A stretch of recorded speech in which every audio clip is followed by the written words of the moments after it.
Hey guys, this is Yoda. In this video, we'll go over the patch notes Blizzard just dropped on us today. Boomy buffed by 8%, Windwalker by 5 plus some Shadow Pan buffs. I don't think this is going to be enough for Windwalker. They are really struggling from what I've seen. Potentially Conduit is playable, but Shadow Pan I don't think is going to be very good. Boomy, all damage increased by 8%. I think is not enough, but we will see, as the week goes. Unholy Decay nerfed. I believe Unholy Decay was going to be really good in the raid if this didn't happen, so it's probably unfortunate for them that they got nerfed thanks to the raid. In keys, I think it was not looking good, so it's really not looking good now. Frost Decay, I think, got some quality of life buffs and some bug fixes with a 3% nerf to their aura. I think this is like going to be probably net neutral, so Frost Decay is going to be still one of the best DPS specs going to next season. EDH, all damage buff by 8%. The mastery part is basically completely irrelevant. You lost like 2k armor out of 230,000 or something. So this is not really that much. All damage increased by 8% is crazy. EDHs, are eating good. They were already probably one of the best tanks for survivability. Only really weak against debuffs. But yeah, BDH looking really good. Feral, all damage increased by 8%. Don't think this changes too much. You basically only play Feral with the physical god comp because Blizzard has decided that there will be raid buffs in this game, so anytime you play a class that does full physical damage, you can only play with all the other classes that do physical damage, so that's just how it is. Guardian Druid, all ability damage increased by 12%. Probably not enough to save the spec. It's going to do like okay damage, but that's all it's going to do. Okay damage and survive the key. A lot of the Evoker changes. Pretty decent buffs, I would say. I heard that Augmentation Evoker is doing really good damage. I will have to see it to believe it, but basically the problem that with Evoker is the same one that in my opinion has always existed.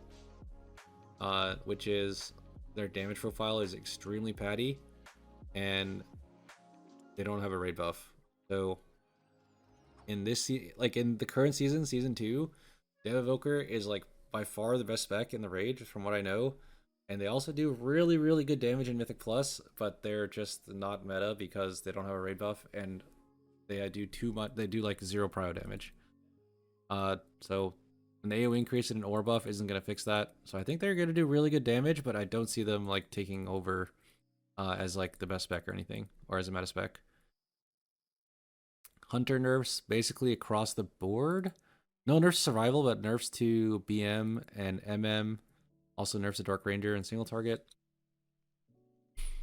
This is basically what we expected. Hunter always looks good on PTR, then they get tuned down as the patch gets closer to live. In my opinion, Hunter was already not in the meta comp. It does extremely good overall, but same problem with Dev Evoker. It just is all pad and has no raid buff effectively. Hunter's Mark is LOL. So with these nerfs, it's almost certainly not going to be meta, but we'll see. Probably going to be really good in physical comps though. Some changes to Frostfire Fire. I don't think this matters in keys. Some small nerfs, I think, to Fire Mage in keys, but it still does really good damage. Arcane Mage also untouched for some reason, so Mage is definitely looking to be in. Some Holy Pally changes. Don't think much has changed really. Massive buff to Shadow Priest, Psychic Link buff, some single target buffs, Archon buffs. Shadow Priest is definitely looking to be in. This does very good damage on the PTR. And if you look at the other comps that are really good right now, you've got Resto Druid, some sort of tank, and the Priest buff is not covered. So you got Resto Druid, Mage, DK, and the Priest buff is not covered, so Shadow Priest is going to fill that niche really well. If it wasn't Shadow Priest, it would probably be some like no raid buff class, such as Hunter or Warlock. But with Shadow Priest buffs, if Shadow Priest is anywhere close to their type of damage, Shadow Priest is almost certainly in.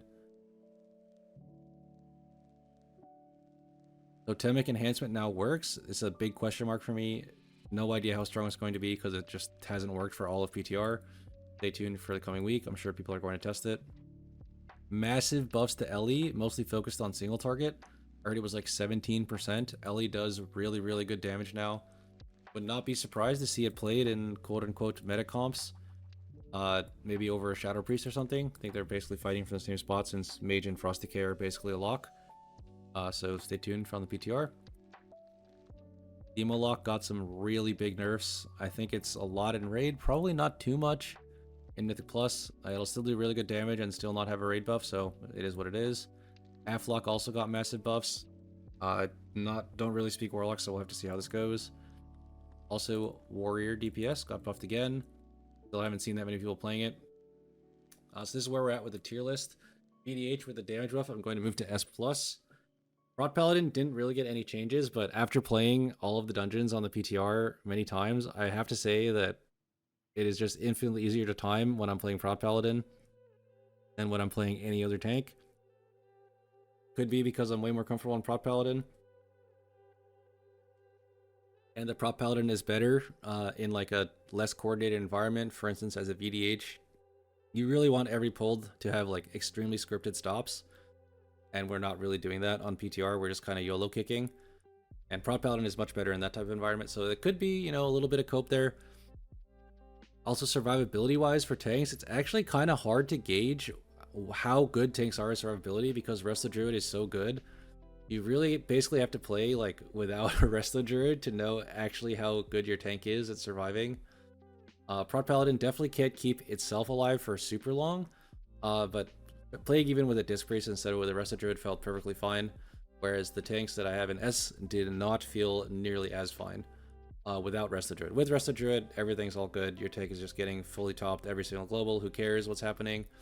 But without, it becomes a lot harder for, at least in my opinion, Warrior and Brew. Frost Decay, mostly unchanged. Gonna keep it in S+ tier. Also, Grip is a very, very important utility. I know there are memes about Grip not being a raid buff in the raid, which is definitely fully warranted, but in Mythic Plus, it is unspeakably easier to do keys when there's a DK in the group. Arcane Mage, stronger even than Season 2. Not sure why it was untouched in this patch, but yeah, it's definitely in. Fire Mage, also very strong. I think you might swap between these two depending on whether you need more prio or more AoE damage in the dungeon. Shadow Priest with the recent buffs is definitely looking to be in. It does bring all the priest utility that we were missing before, like Dominate Mine, perhaps for random fish stickers, Mind Soothe skips, stamina, etc. So all the utility that we're missing from priest before can now be brought by the Shadow Priest. Disc Priest is still looking good, not much changed. Still worse than Resto Druid in my opinion, but if Resto Druid gets Omega nerfed or somehow, then we're probably back to Disc Priest, third season in a row. Emo Lock after the nerfs is definitely not as good as it was before. Probably not really in contention for meta anymore, since it's not like Omega overtuned, but definitely still does really good damage. Havoc Demon Hunter looks okay, could potentially be played with Prot Paladin. Hunter still does extremely good overall.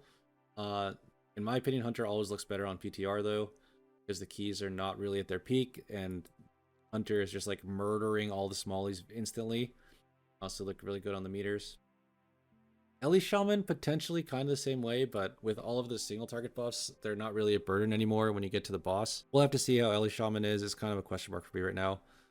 Rogue does really good damage on the PTR. Basically the same as live, where you can potentially like beat some of the meta DPS specs. It's just that you're playing Rogue, so you don't have Grip or Mark of the Wild or Arcane Intellect, so it is what it is. A+ tier Resto Shaman, kind of unchanged. Our Shaman is probably mostly going to be played like with physical comps, Rot Warrior or Brewmaster. It's kind of awkward right now because Resto Druid is so good that the other healers basically are getting squeezed out of the meta. But yeah, our Shaman still definitely playable. Also, you kind of need to play Archon with the melee comp because I think you want to play Totemic, and everyone needs to stay in your, healing rain. Damage is not that good either, so it's really just there mainly to play a healer that covers the Shaman buff. Serve Unchanged, still in A+. Dev Evoker, I mean, it could potentially be put in S tier, but it almost certainly is not a meta contender, just for the reasons I gave before. If it's not Omega overtuned, then it will not be meta. It doesn't have a good damage profile, and it has no raid buff. In Season 2, Dev Evoker is extremely overtuned, and it is not meta, so I don't think that's going to change in Season 3. Half-Lock, recent buffs, I put in A+ tier, but again, I don't really speak Warlock, so it's hard to have this be accurate. BM Hunter, after nerfs, I have an A+. It does really good uncapped AoE damage, and it's really good at target swapping to totems, but that's really all it's that good for. Overall, it's probably not going to be that good. Would not be surprised to see some hunters swapping between MM and BM, depending on the dungeon. Frost Mage, I think, does pretty good damage, but it kind of suffers from the problem that the other mages are way too OP. Also, It has just the design wise, you are forced to slow mobs by your rotation, and you're also forced to root mobs or you lose damage. And nowadays, a lot of AoE stops are like knocks or grips or something that like gets immune by your root. So if you root a mob that's casting on your ally, and then the next stop is like Typhoon or something, then it's just a go next. It's like remake the key. So that is something that Frost Mage suffers from. That's why I have it below all the other mages. Boomy damage, we'll have to see. You know, obviously it's just 8%, but it was looking really bad before. We'll have to see how it looks, you know, after the current tuning. Compared to everything else, don't really know that many people actually playing Boomy, so hopefully we get to see one. Enhanced Shaman is an A+ right now. I will have to see how Totemic performs. If Totemic does really good damage, could go up to like S or even S+, but for now, Stormbringer does not seem impressive enough to put higher than A+. Ret, nothing has changed, still A+ in my opinion. Good damage, not good prio. Really good utility though. Barrel, after 8%, I have in A+, does very, very good damage. Unfortunately, thanks to Blizzard's game design decisions, since it does all physical damage, you can only play it with other specs that also do physical damage and raid buffs, so we're putting it in A+. Outlaw Rogue, same deal.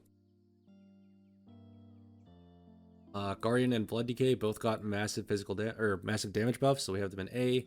Unholy, not really moving it since it got nerfed, but I don't think it's bad enough to be in B. We'll put it with the melees. All these healers all seem to be okay, like they're capable of handling the healing, but they don't nearly have as much throughput as Rest of Druid or Disc Priest. And Presvoker does do really good damage, but again, it's an evoker, no raid buff, lol. Jester Luck, have not seen many people play it, but it doesn't seem to be performing that well. Subrogue was doing really good damage, but so far all the Subrogues that I've played with are using a really overtuned Delve Trinket. So we'll have to see what it looks like without that. Warrior DPS, again, it's one of those specs that does full physical damage, so you can only play it with a very specific comp thanks to raid buffs. It is what it is. Windwalker, kind of in the same boat. You can basically only play it with Prot Warrior, and probably Rest of Druid and some sort of Shaman, etc. Holy Priest, haven't seen anyone play it, but it is what it is. Og Evoker, I don't have enough data to put it anywhere real. I heard that it was doing the same or better damage than Dev, but from what I understand, Og is like also very patty. So we're just gonna leave it. What the heck is going on here?